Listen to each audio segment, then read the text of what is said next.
సంగారెడ్డి జిల్లా పటాన్చెరు నియోజకవర్గంలో గుమ్మడిదల మండలానికి చెందిన ఇరిగేషన్ ఆఫీసర్ ₹1,00,000 లంచం తీసుకుంటూ ఏసీబీకి చిక్కిన అధికారి రవికిషోర్. గుమ్మడిదల ఇరిగేషన్ డిపార్ట్మెంట్ ఏఈగా రవికిషోర్ పనిచేయగా ఈ మండలంలోని సంతోష్ అనే వ్యక్తికి కొంత మేరకు స్థలం ఉండగా ఈ స్థలం ఇరిగేషన్ నాలాకు ఆనుకొని ఉందని, దీనిని సరిచేయాలని రవికిషోర్ను సంతోష్ అనే వ్యక్తి కోరాడు. ఈ నాలాను సరిచేయాలంటే కొంత మేరకు ఖర్చు అవుతుందని ఆగ్రహంతో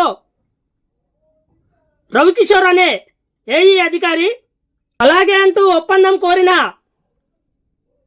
సంతోష్ అనే వ్యక్తి ఏసీబీని ఆశ్రయించిన మరెన్నో విషయాలను వారికి తెలియజేశారు.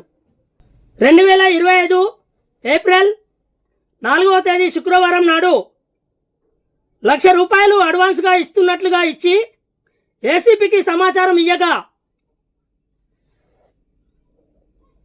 ఏసీబీ అధికారులు వెంటనే వచ్చి రవికిషోర్ను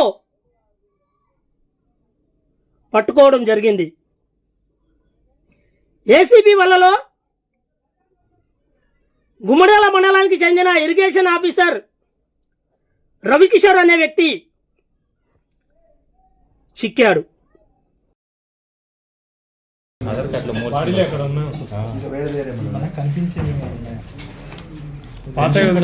కొత్తగా ఏమన్నా ఆడుంది ఆడు చూడ లెఫ్ట్ సైడ్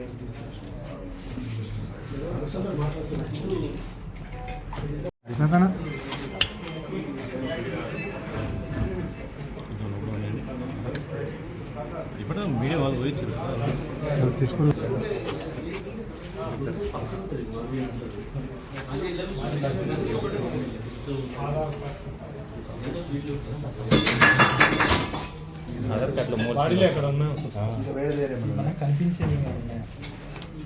పాత కొత్తగా ఏమన్నా ఆడుంది ఆడు చూడ లెఫ్ట్ సైడ్